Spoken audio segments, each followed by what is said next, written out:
குடு.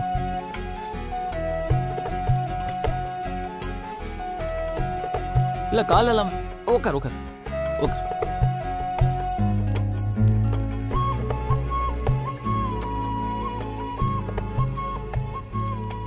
ஒரு மாதிரி அமைதியா இருக்குல்ல?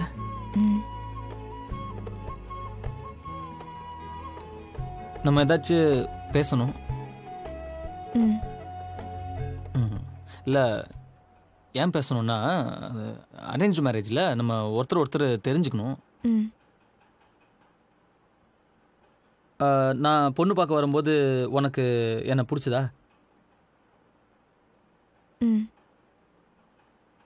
உன் தவிர ஏதாவது சொன்னீங்கன்னா கொஞ்சம் ஹெல்ப்ஃபுல்லாக இருக்கும். பிடிச்சது. பிடிச்சது. உங்களுக்கு? இவ்வளோ நேரம் நீ சொன்னதுக்கு என்ன அர்த்தமோ இதுக்கும் அதே அர்த்தம் தான். நீ ஏதாவது கேளு. சரி நானே கேட்குறேன்.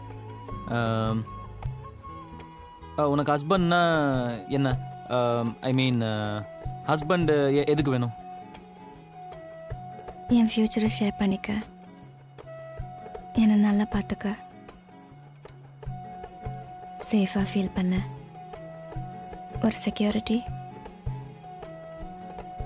உங்களுக்கு உங்களுக்கு எதுக்கு ஒய்ஃப் வேணும்? எனக்கா? எனக்கு சின்ன வயசில் ஒரு தம்பி இருந்தான். நானும் அவனும் ஒன்றா தான் ஹாலில் படுத்து தூங்குவோம். அவன் என்ன பண்ணுவான், என் மேலே கை போட்டு தூங்குவான். எனக்கு பிடிக்கவே பிடிக்காது, எடுத்து விட்ருவேன். ஒரு நாள் நான் ஸ்கூலுக்கு போகிறேன். ஸ்கூலுக்கு போய் திரும்பி வரும்போது தம்பி ஆக்சிடென்ட்டில் செத்துட்டான்னு சொல்கிறாங்க. அது எப்படி? நான் காலைல போகும்போது இருந்தான், வரும்போது உனக்கு தம்பி இல்லைன்னு சொன்னால் நான் அப்படி டைஜஸ்ட் பண்ணிக்க முடியும்?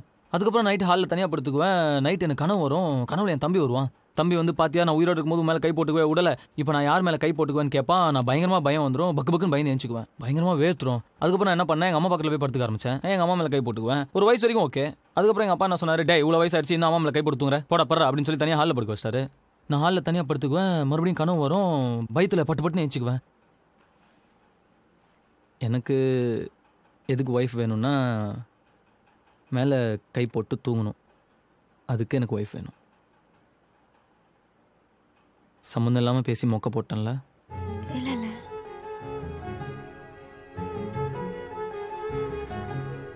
பசிக்குதா?